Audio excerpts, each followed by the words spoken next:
I guess this question's for both of you guys. Just kind of what changed in the second half? I might be off base here, but you guys kind of look a little tight. Was there some nerves in the first half? Shaq, why don't you take it to start? Yeah, I will. It's just more of tighten up ourselves. We came out kind of sluggish to begin with, and we just felt like we needed to bring the intensity out the gate and be the first to punch them in the mouth. Tolu, anything to add on that? I'd say it was his first game, just a little nervous. Got to get all that stuff out. We brought it in the second half, so I was happy with it. I ain't eat cookies, dude. Tell it for you. Obviously, the first time playing with guys like Deshaun Davis, Taylor Stevenson. I guess what was it like, finally seeing them out on the court, not just going against you in practice? It was great. They're my guys. I know I can. It's hard to say to my guys if I just met them and stuff like that, but we spent a lot of time together in the off season. A lot of practice, a lot of hard practices. So it was great just to get the first win with those guys and Coach Jan. We'll go to Theo in the back row to the player's right. For both of you guys, just how different did this feel playing under Janice now that you've had your first game with your belts? Excited for what's to come. What we're building here. Anything to add, Tolu? Yeah, I'll just bark off what Shaq said. I'm very excited. We got a win, won by 19. We didn't even play good. So I feel like our ceiling high, like Coach Jan said, we got a high ceiling. We just got to tighten some things up. Go back to Paul here in green. Tolu or Shaq, whoever wants to answer. How different was it to look out there and you guys are up by 14, 15 points or 3 minutes ago when you're still pressing? How different is that from last year? Totally different, extremely different. As you know, we didn't press at all last year, so it's fun to get out there and get after 94 feet. We'll go over to Danny P. and then we'll go to Jack over here. If you can answer this one, how big was the three-pointer by DJ to start that second half? Just kind of get y'all going there a little bit. Real big. It was big because, like we said, we wanted to come out the game and be the first ones to respond, and that's what we did. Go ahead, let's go to Jack over here. Shaq, you didn't have the best day shooting the basketball, but you still made a good impact, got in the lane a bunch, got some steals. I guess how big is that for you just to find other ways to impact the game while the jump shot's not falling? It's real important because Coach emphasizes defense, and that's what's going to get you on the floor, and I do that really well. So my shot's not falling. Defense is something I can really sit back on and lock in to. Go back to Steph. Shaq, you talked there about DJ and that three he had. I guess he has 7 points in those first 4 minutes of the second half. I guess what do you think the key is for him to kind of be able to bottle that up and extend it and have more stretches like that throughout a game? Like Coach said, not letting the ball stick. Letting it get through each of our players' hands on the court, so that they can get a feel. But it's real important to share the ball. We'll go to David in the back to the players left. We have time for a couple more. For both of you guys, start with Tolu. When a team isn't playing particularly well efficiently there, how much can just the energy y'all play with offense, defense make up for that and kind of force the team out of what they wanted to do? It looked like your energy really took over the game in the second half. You want me to start? Yeah, definitely on the energy. I said it was a little dead.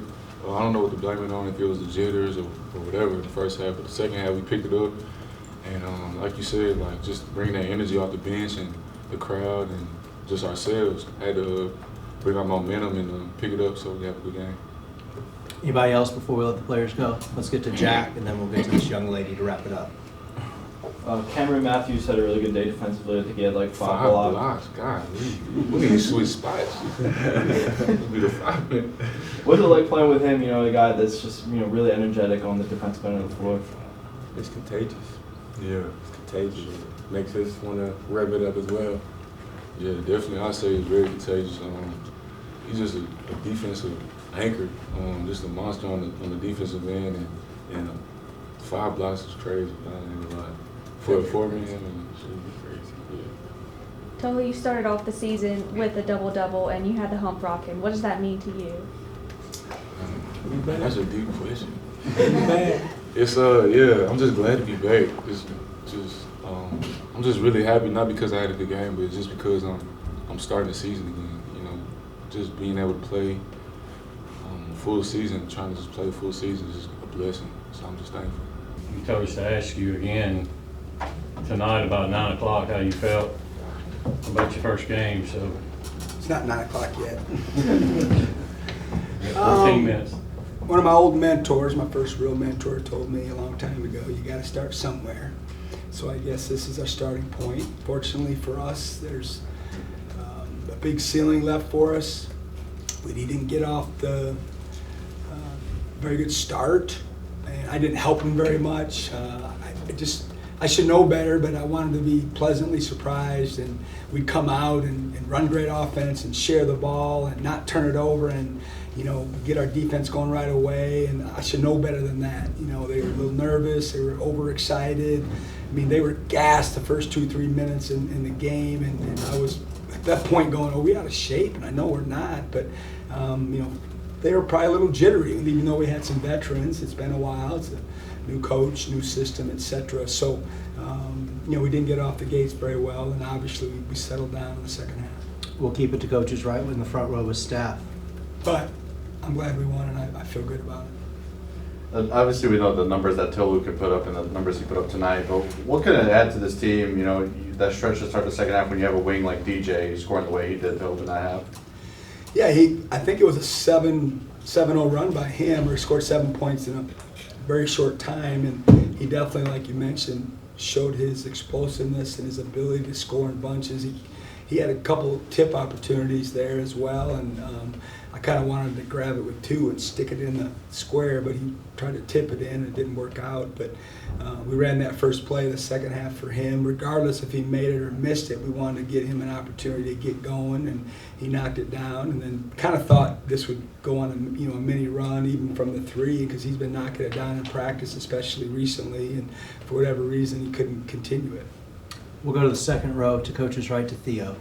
You got 15 guys in this game, and obviously a lot of them made contributions. How important was it to be able to kind of see at least everybody on the floor early on?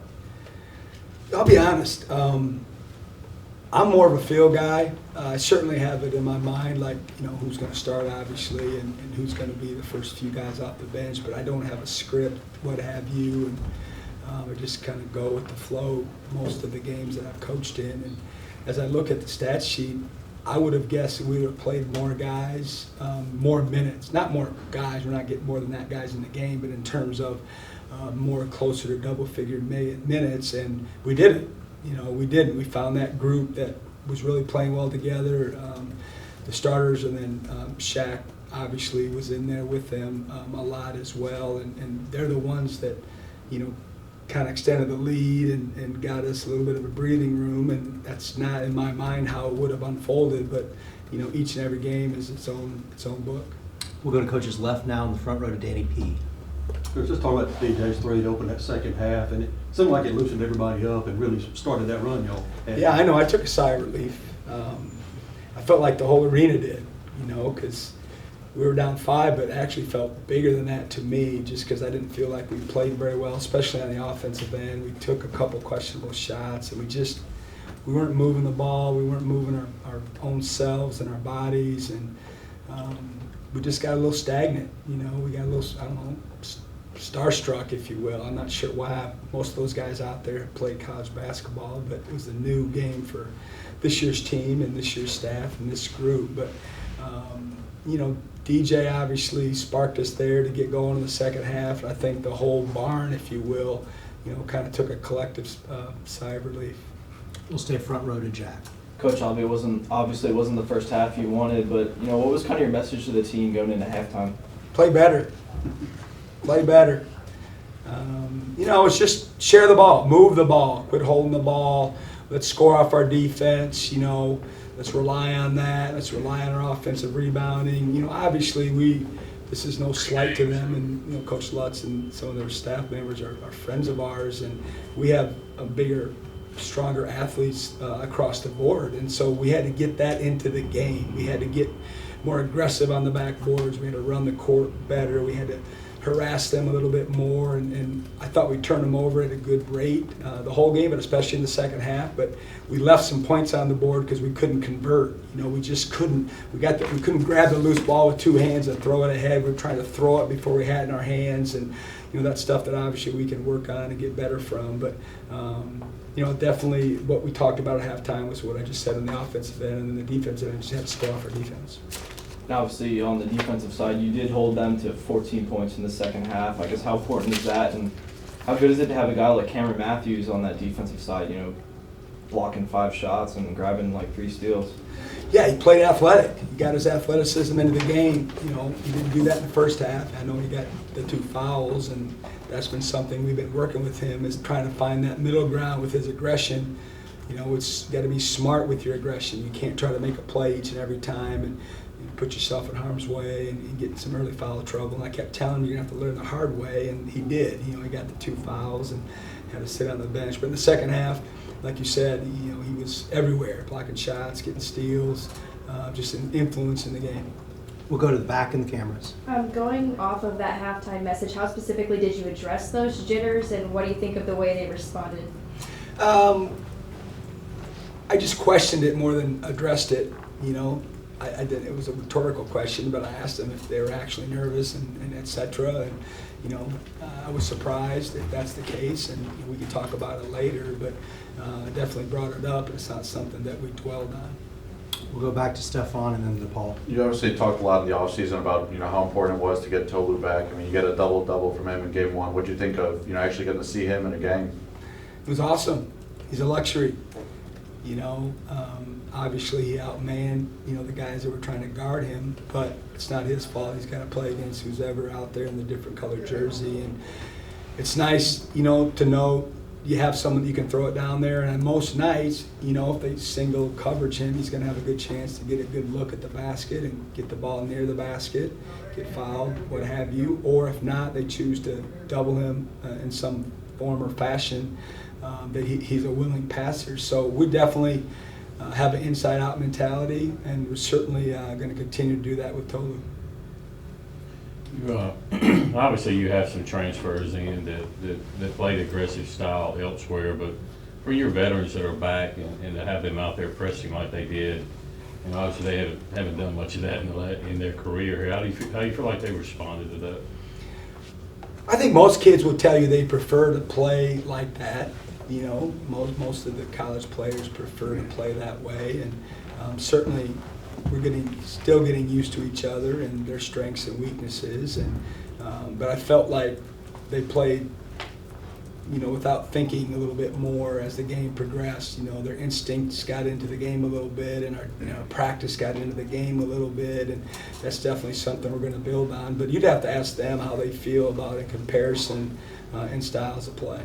We've got time for a couple more. We'll go to David here, the second row of coaches left. You talked about maybe they could have played more efficiently, but when a team does things, especially in the second half, like chase down a loose ball rebound, force a flat-footed block shot, things like that, does energy really trigger a team playing better than that, or just make up for some sins? I believe it does. That's something that we preach each and every day. And listen, we're going to have nights where we turn the ball over too much. 16's too many.